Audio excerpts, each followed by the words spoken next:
recebe uma aposentadoria, né, que você enfim, trabalhou a vida toda no Brasil e você vai morar no exterior, você tem uma tributação de 25% do imposto de renda. A grande questão que eu quero falar para você, então, quer saber que ninguém vai tributar nada, né? O Supremo ele declara inconstitucional a tributação de rendas de quem mora no exterior. É isso? Bom, é isso que a gente vai responder agora. A gente vai trabalhar sobre o tema 1174 do STF. Eu me chamo Felipe Duque. A gente vai trabalhar o que acabou de sair no último informativo do STF sobre esse caso, né? Esse caso vai ser sobre o imposto de renda de aposentadorias de pessoas que estão morando no exterior. Professor, qual é o contexto do caso? Somente para que você consiga perceber. Tinha uma brasileira que ela era aposentada, né? E ela é residente em Portugal. Só que ela ajuizou uma ação contra a União em 2019. Ela falava o seguinte: olha, eu recebo um benefício previdenciário, que é equivalente a um salário mínimo, que foi em 2018 eu comecei a receber. E aí eu peguei e fui morar em Portugal. Só que a União, ela retém 25% desse valor que eu recebo. Então, eu suponho que eu recebo um salário mínimo, né? Então, a gente tem que entender qual é o contexto. O contexto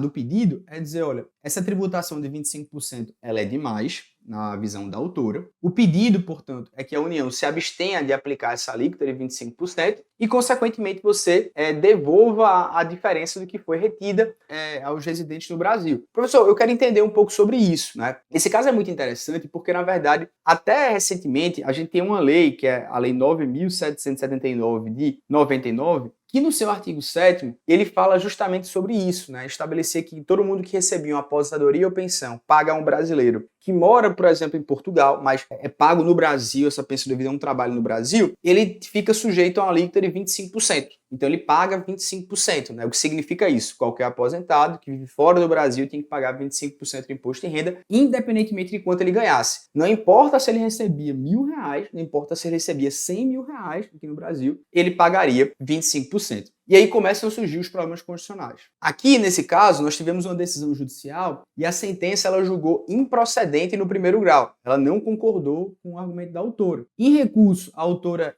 tramitou no juizado um recurso nominado contra a sentença. O recurso foi provido e declarou, olha, você não vai pagar imposto de renda. E é esse caso, né, ele teve a fundamentação da turma recursal, porque depois ele foi chegar no Supremo, e dizer o seguinte: primeiro, isso aqui viola a isonomia, porque você não pode tratar diferente quem mora, brasileiro que mora no Brasil e brasileiro que mora no exterior. Isso seria uma ofensa ao princípio do não confisco, isso desrespeitaria a progressividade, isso desrespeitaria uma proporcionalidade. Aí a União entrou com recurso extraordinário, a Procuradoria da Fazenda Nacional, esse processo foi parar no Supremo. E a União interpôs recurso extraordinário contra essa decisão da turma recursal, e esse caso chegou ao Supremo no tema 1174. E o que o Supremo decidiu é, essa alíquota de 25% do imposto em renda, ele é constitucional ou ele não é constitucional? Então, basicamente, essa foi a decisão que eu vou comentar com vocês do ministro Dias Toffoli, né, que foi o relator do processo. Primeiro aspecto, o Dias Toffoli falou, bom, vamos falar sobre a progressividade e sobre o que é o imposto em renda. Ele fala, olha, a Constituição estabelece que toda a renda ela vai ser progressiva. E o conceito de progressividade significa que quanto mais você ganha, mais você paga. Então, por exemplo, eu ganho, suponha, R$1.000, eu vou pagar 10%. Se eu ganho R$1.500, eu não vou pagar tipo 15%, sei lá, eu vou pagar 20%. Se eu ganho, enfim, R$5.000, eu vou pagar 50%. Veja, não é uma relação de proporcionalidade, isso é progressividade. Quanto mais se ganha, mais se paga. Proporcional é quando você tem uma técnica que vai variando feito uma regra de 3, tá? Isso é regra de 3, isso é proporcionalidade. Progressividade consagra mais a justiça tributária. Então ele vai explicar, ó, tem os três tipos de progressividade. Desculpa pela formatação. A simples, a gradual e a do imposto de renda. A simples é justamente quando você pega uma faixa de preço e vai lá e coloca. A progressividade gradual é que de acordo com a renda vai aumentando e a do imposto de renda que tem faixas crescentes. A progressividade, ela realiza a capacidade contributiva, porque ela tem a relação com isso. Quanto mais eu pago, né, de certo modo, proporcional ao que eu tenho, obviamente eu vou realizar a justiça tributária. Porque suponha que você tem uma pessoa que ganha R$1, aí ela vai pagar, sei lá, eu vou botar, ela ganha R$10, ela vai pagar 1%. Uma pessoa que ganha R$100, se ela paga 10%, isso aqui é uma coisa proporcional. Progressiva seria essa pessoa pagar, sei lá, 25%, entendeu? Então, isso tem relação com a capacidade contributiva. O tributo fica mais justo e mais equitativo. Então, segundo o Supremo Tribunal Federal, de certo modo, o que a gente tem que pautar pelo imposto de renda são esses princípios. Mas também nós temos que se pautar pela vedação ao confisco. A vedação ao confisco eu não posso colocar num valor tal que o tributo tenha um efeito de penalidade, porque tributo não tem efeito de penalidade. É assim que o Supremo interpreta o não confisco. Então, o poder público não pode impor um tributo de maneira fora de moderação. Além disso, o Supremo olhou para esse julgado para dizer que era inconstitucional e trabalhou o princípio da isonomia tributária. Por quê? Porque ele falou o seguinte, olha, o brasileiro que mora no Brasil, ele submete a uma alíquota progressiva que vai aos poucos crescendo. O cara que mora fora sempre vai ser 25%. Então ele diz assim, bom, isso aqui está agredindo a isonomia tributária. Eu estou tratando o brasileiro residente diferente do brasileiro residente no exterior. E aí, consequentemente, isso violaria o princípio da isonomia na visão do ministro Dias Toffoli.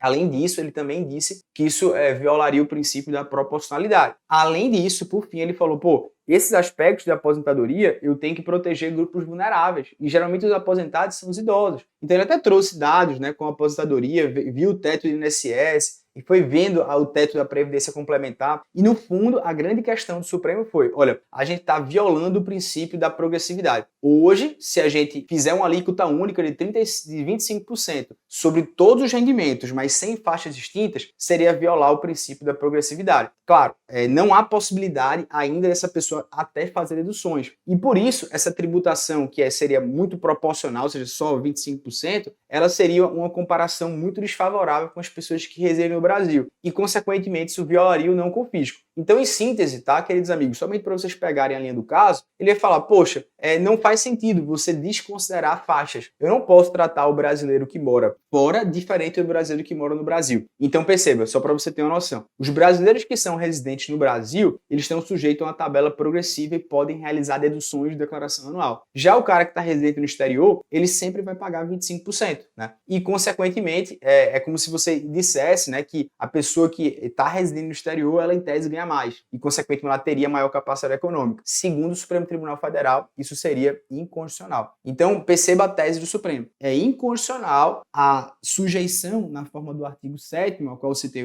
a Lei 9799, de 99, dos rendimentos de aposentadoria de pensão pago à pessoa que mora fora do Brasil, à incidência do imposto de renda na fonte sujeito à alíquota única de 25%. O que vai acontecer na prática? Significa que as pessoas não vão pagar mais imposto de renda? Não, eles vão pagar sim imposto de renda, mas vão pagar de maneira gradual, conforme sou eu ou você que mora no Brasil, e não tratando de maneira diferente quem mora no exterior. Beleza? Show de bola? Massa. Aproveita a Black Friday de estratégia, aproveita o primeiro lote, porque é a melhor promoção do ano, é o melhor curso jurídico. Vamos lá.